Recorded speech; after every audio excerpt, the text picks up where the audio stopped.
Hey friends, welcome to my channel. Let's get crafting. I'm going to be taking these 4 super popular pumpkins from the Dollar Tree. I was able to finally get my hands on a couple of them, and I'm going to turn them into a really beautiful front door hang-up welcome sign. Now, you could also hang this in your house if you don't put the welcome sign on it, but let's go ahead and get started by removing those bows and the tag, and then we're going to paint all 4 of these a different color. So the very first one, I went with more of a rust pumpkin look. I have really been loving this color this season for some reason. It just really has been on my heart. And then I went with a more peachier orange color on another pumpkin, and then once I had that painted front and back, I went ahead and moved on to the next pumpkin, which I'm going to be painting yellow, a really pretty mustard yellow. There was something about this color as well, combining it with these 2 other colors, that I thought it just looked so beautiful, and I really loved how it popped amongst the orange colors. And I'm just making sure I go in all the grooves just like you would normally do when you paint these kind of wood signs. I love this raised detail on these wood pieces from the Dollar Tree.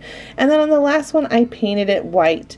Now, once I had the white on my paintbrush, I went ahead and used that to bring up that raised wood look. I'm just going in and lightly, very lightly distressing around it, adding in some white to bring that depth and texture to it, and I'm trying really hard not to get it on the bottom part of the pumpkin. I only want to get the paint on the edges of the raised pumpkin. So on the 3 colors, I'm going ahead and adding white, and then on the white pumpkin, I'm adding in very lightly some brown to raise up that look. Once I had those all done, I went ahead and went in with some green, a surprise bright color. I thought this looked so cute amongst these other pretty colors for fall. And once I had those all painted, I painted back and front on both sides because I just like finishing the back sides of my projects. I don't know, it's just me. You don't have to paint them, but I like them. I went ahead and took all 4 of them and stacked them how I wanted them to look, and we're going to make these little holes, making sure there's 2 on each side of the pumpkin, so that way we can punch them out. And I'm using this tool. I love this tool. I've featured it here before. It goes through metal and wood, and it is just the coolest tool because you just punch right through it and it doesn't even hurt your hand using this tool. I'll link it down below if you're interested in it. So once I had all of my holes all lined up and marked, I went ahead and punched everything out, and now I'm going to use some twine, and I'm going to just simply tie them together so it has a nice hanging look, and then I'm going to just keep moving down. Now you can see here, when you're first drawing your holes, it's really important to make sure that you align them as straight as you can while you're also getting that tilted, stacked up pumpkin look, just like I did. And then on the back side, once I have it threaded through with the twine, I went ahead and did a double knot, added some hot glue to make sure they don't come untied and they stay nice and secure, and then I just worked my way down the line of the pumpkins. I had so much fun connecting these, and I found that it was almost in a weird way therapeutic doing this project. I don't know why, but I really, really love this project. Then I'm going to repurpose those bows that originally came on these. I just zhuzhed them up a little. They were really flattened, I think probably just from packaging and shipping. But once I added those bows back on, it really brought these pumpkins to life. And then I'm going to take this part of this welcome sign. I'm going to use part of that for another DIY later in this video, but I'm going to take the welcome part off, glue it right on, and then we need a string to be able to hang it up. So I'm going to punch 2 more holes at the top and add some more twine, cut it, tie it in place, glue it in place, and once it's all done, you're ready to hang it up on your front door or somewhere in your home to welcome people.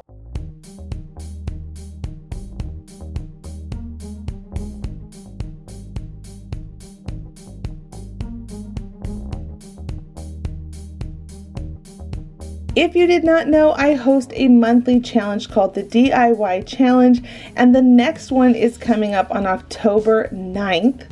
I am so excited to be hosting this one because it is going to be Thanksgiving fall themed.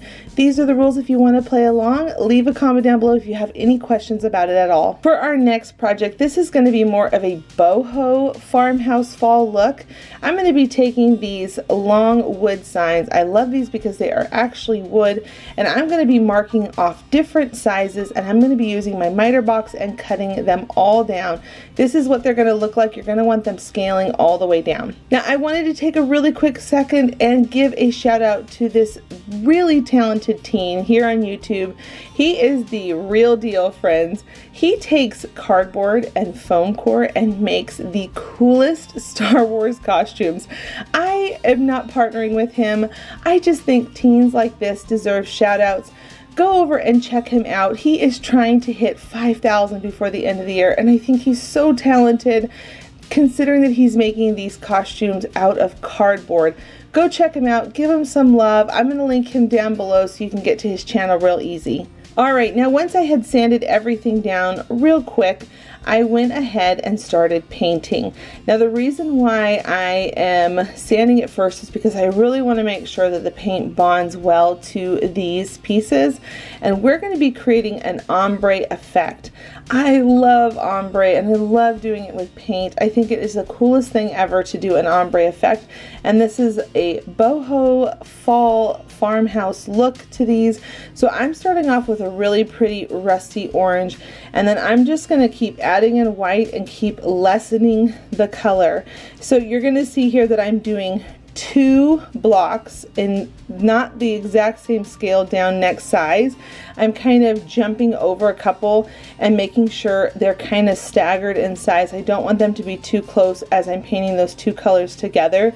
You'll see towards the end what I mean by that. So I'm going to continue to keep adding in the white, keep lessening the color, lightening it all the way down to almost a creamy white color, and it is just going to look so stinking cool when we put it all together at the end. Make sure you do 2 coats of paint. That's the reason why you can see my paint still sitting here, and I'm not just lessening it on one of the plates because I want to make sure I can go back and add it a second time. So here I am. I'm going to take one of these signs from the Dollar Tree that has the Scarecrow on it, and I'm going to just snap it in half. I scored it with my craft knife first, and then I'm cleaning it up, and I'm going to add on some scrapbook paper. I found this really pretty buffalo check black and white paper, and I'm going to make sure I extend the length of it because this is longer than a 12-inch piece, and then I'm going to flip it over where the pattern is on that Scarecrow, and I'm going to just Mod Podge that right on there. Now you don't have to do this step, but I decided to go ahead and Mod Podge all the pieces because I wanted to make sure that I didn't have anything scratch or chip over time. Now we're going to start assembling it. We are going to be staggering them in the way that we'd like them to be, and as you're putting them on, you're going to glue them and you're going to flip them over and add on some staples with your staple gun to make sure they're on there nice and strong. I just think that this is such a fun DIY to do if you love an ombre effect and that modern boho vibe, especially for fall. And then once I was all done painting, stapling, and gluing, I went ahead, added some logs, and added on this extra beaded garland.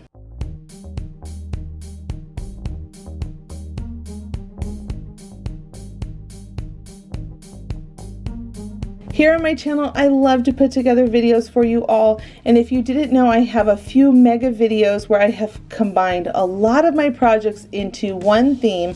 One of the most popular ones I have here on my channel is my 35 Christmas Dollar Tree DIYs. I'm going to link that video at the end of this video so you can check it out if you have missed it, if you are looking for some Christmas inspiration early. This next DIY is so easy to do. You're going to take however many cans you want to use and whatever size you would like to do, and I took them outside and just sprayed them down really quickly with a really pretty orange color. Then I'm going to take some of that scrapbook paper that you're seeing me use here a lot on my channel. I love this buffalo check black and white. I just think it's so pretty for the fall, and I'm going to just cut it down to size, and then I'm going to glue it around the cans. Now what makes these so fun is that these are such a great thing to make if you want to make treats for someone that you have not seen in a long time. You can hang it on their doorknob because it's going to have a cute little handle, and you can put treats inside of it, a sweet little note, and you could just take these around to people that you love, that you've been missing, especially since many of us have been social distancing, and it is just such a fun thing to be able to do for someone. You could also use these as party favors if you are not social distancing as much. I know some people are feeling more comfortable getting back out there, so whatever your status is, these are just so fun to be able to fill them with treats or even a little plant, whatever you want. Now here I am again using that Crop-A-Dile, and I'm going to go in and do a double hole punch so that I can put on my handle. I went through all of them, and I'm going to just go on one side and then align it to the other side and punch my holes. I love this tool. Once again, like I said, it goes through wood and metal, and it's no struggle at all. Then I'm going to use that bead garland from the Dollar Tree that I love so much, and I'm just going to add that right onto all of the cans. And then I'm going to take the buttons from the Dollar Tree, and I'm going to pick out a whole bunch of orange ones and just glue those right onto the front of one of the cans. I thought it would be fun just to dress this one up.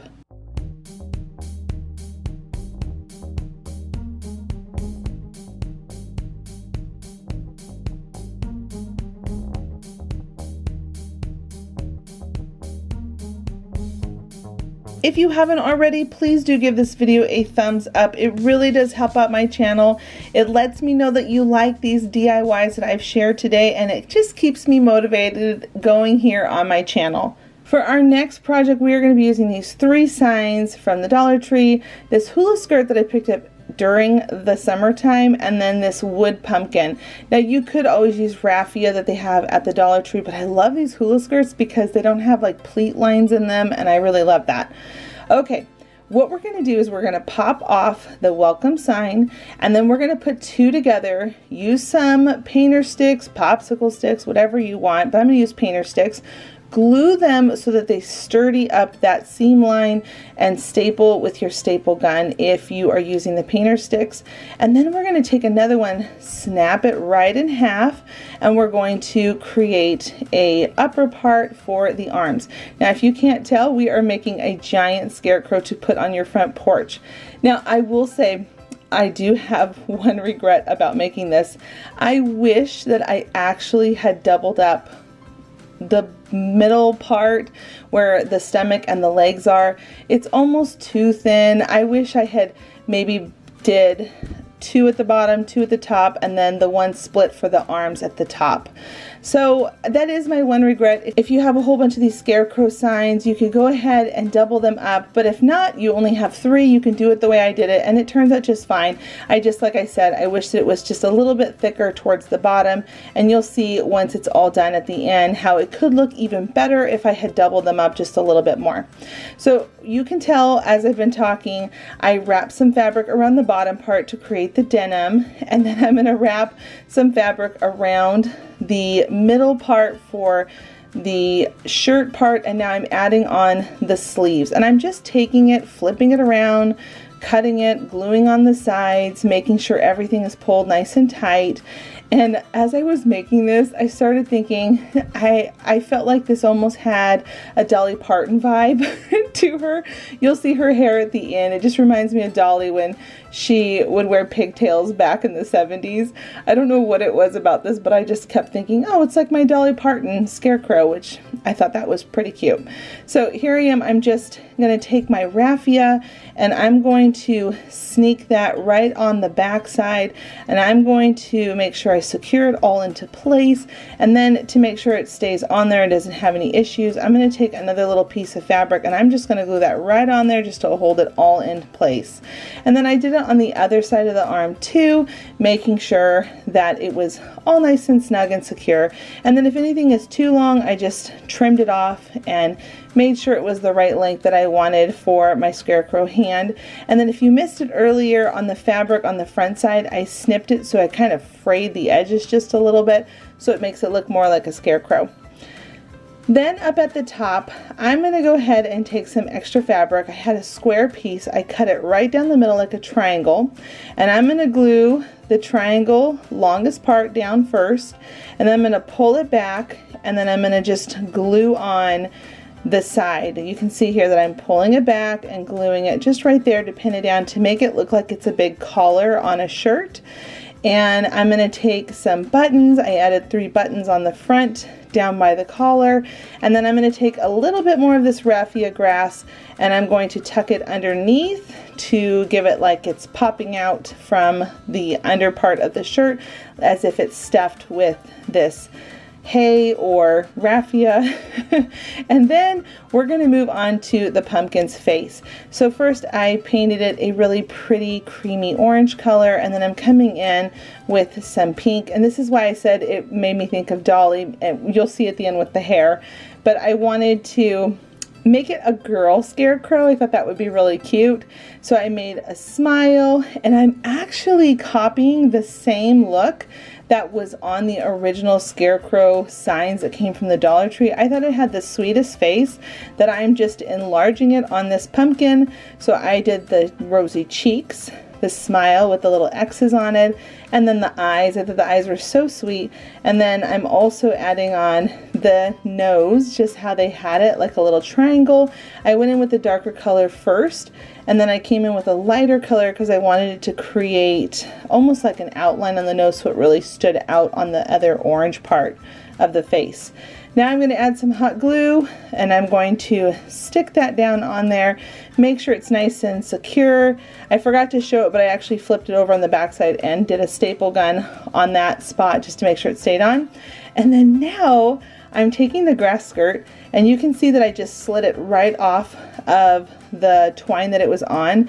I glued the top part up at the stem of the pumpkin, and then I'm now adding on a little piece of twine so it looks like my little scarecrow girl, my Dolly Parton, has some pigtails. I just thought this was so cute, and it's really fun and simple to do. This probably took me about 20 minutes to do the whole thing, and then I just added that on, and then the extra that I had left over from me cutting off the excess of the piggy tails, I just went ahead and added that towards the top to give her some really cute bangs. I just thought that that was so fun to add on the bangs, and it really completed her look. Now remember, like I said, if you want to double up her legs and her chest, you can always add on 2 more pieces to complete the look where she looks a little bit more full. And it was ready to go up in the front of my house.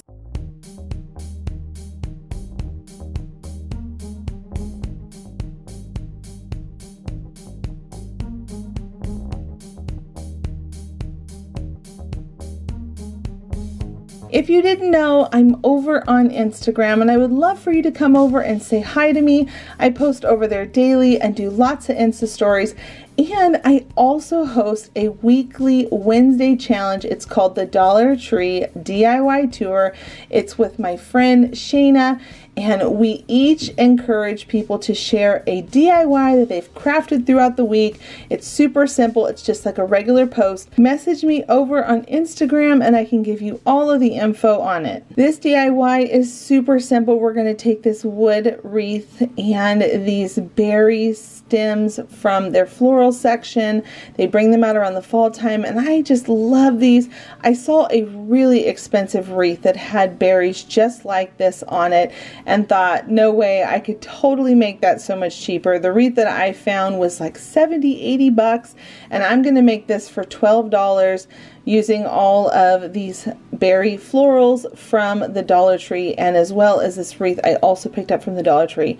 So it's really simple. We're just going to keep tucking them in, alternating between the 2 different colors, because there is a yellow greenish floral one, and then there's also an orangey yellow one. So we're just going to keep alternating them back and forth until we fill the whole thing in, and then when it's done, you're ready to hang it up and to display it in your home, and it just looks so pretty hanging up.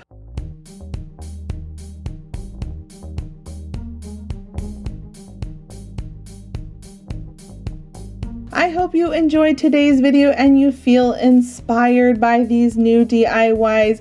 Give them a try. Let me know if you do. Tag me over on Instagram. Thanks for stopping by. Leave a comment down below to let me know which was your favorite. And until the next episode, bye friends.